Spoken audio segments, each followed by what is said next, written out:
सबा ने कान में आकर कहा, मिले ही नहीं। हसीन लोग तेरे गांव में रहे ही नहीं। हमें क्या इल्म कि क्या शय है आबला पाई। हम अपने कमरे से बाहर कभी गए ही नहीं। हमें बचाने पे राजी था एक जहान, मगर फिर एक मोड़ वो आया कि हम बचे ही नहीं। तमाम शहर ने मिलजुल के कर लिए तकसीम। ये हादसात मेरे यार जब टले ही नहीं।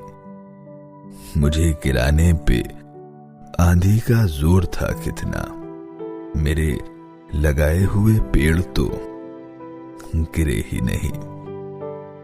सबा ने कान में आकर कहा, मिले ही नहीं। हसीन लोग तेरे गांव में रहे ही नहीं।